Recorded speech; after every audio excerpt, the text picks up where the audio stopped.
supporting the artists of San Francisco and the homeless community in San Francisco, and trying to reduce some of one and increase some of the other. So get some money to go out for the musicians and get some homes built for some other people. You know, you play in a band, and you know how it is to work in the band, especially in the city.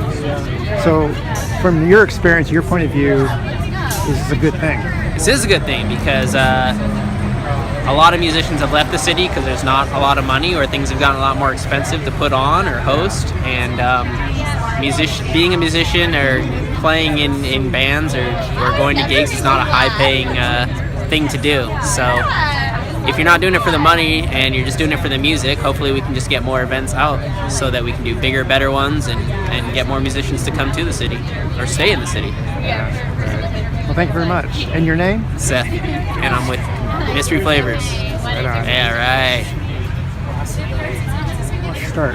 What's the initiative about, and what are you out here for? So it's called the Hotel Tax Allocation Fund, formerly the San Francisco Arts and Families Funding Ordinance. It's a mouthful because we still have yet to get on the ballot. So right now we're out collecting signatures here on Valencia between 18th and 19th, and we need about 9,500 valid signatures to get this on the ballot. We're buffering for about 12,000. And once we're on the ballot, then we'll get the letter, like, you know, they say like Prop D, Prop A, whatever. So the measure itself aims to allocate $65 million to art services and $17 million to the Ending Family Homelessness Fund. So if all goes well, then that money will go towards those services by 2020. All right. Yeah. And who started this Corner Street rally? That was my idea, actually. Okay. Jazz came to me with this idea just to get some people in independent arts involved with this campaign. Right. So we had Jazz and her sister Jewel involved with Let It Bleed. They were registering voters there. Let It Bleed is a show and a tampon drive for homeless women. So it advocates for female artists and homeless women as well. So she thought, since this is an initiative for arts and homelessness, that Sea-Witch should be involved, which is my company. So she told me about it. We were kind of snowballing ideas, and I just came up with the concept of setting up outside of a sold-out show at the chapel, and getting everyone who walks by to listen to us. Is there going to be a follow-up rally? Is there going to be other events coming up until November? This is one of many until July 11th is the day the signatures are due.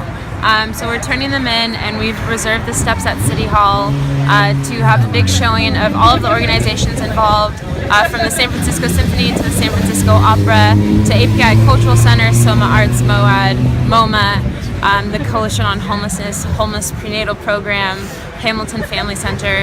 Having all of those contingents show up as we turn in the signatures to really show the breadth of our coalition, and we're still looking for more organizations and artists and individuals to get involved with this initiative and push it forward, because in November we still need 2/3 vote to pass it, so we need all the help we can get. That's what's so cool about this thing, though, is it is everything from the SF Ballet and SF Opera all the way down to things like Sea-Witch, which is local shows.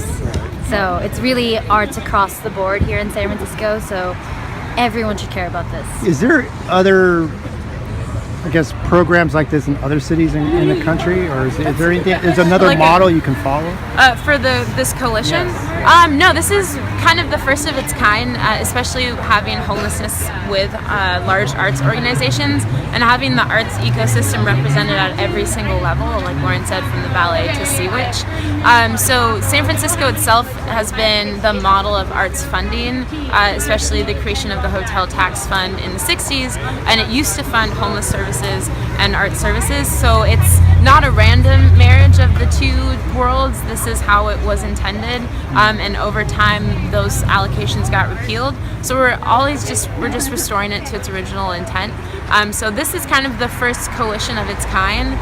Even on the strictly art side, it's one of the most broad, diverse, deep coalitions that I think that's our goal, is to make it one of those, but as it stands, it's definitely the most broad right now, I think, across the city and hopefully the nation. That's kind of our goal. That would be very cool. Yeah. Yes, you'd be the role model, I guess. We're trying. Yeah, absolutely. And We just stuff wanna like get this. people excited to Yeah. be involved, and to go celebrate the arts and be part of them. So. I like to ask Sea-Witch, would it be a good idea to have a show based on this rally or this initiative? What do you think?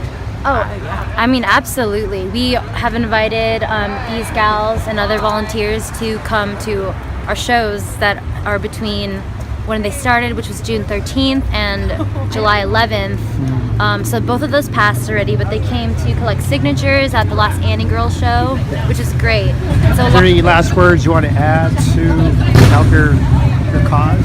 Yeah, even though we have July 11th as a deadline, it doesn't end after that. We still need to get enough votes to win in November. So this is simply just part one. So we need all the support we can get from all of the artists, arts organizations, homelessness advocates, social justice groups, anybody that cares about arts in San Francisco, and anyone that cares about homeless families. Those are the top two highest or biggest issues I think that the city's facing, is the displacement of both. And I think this is the most perfect opportunity for people to collaborate that necessarily wouldn't have before. So.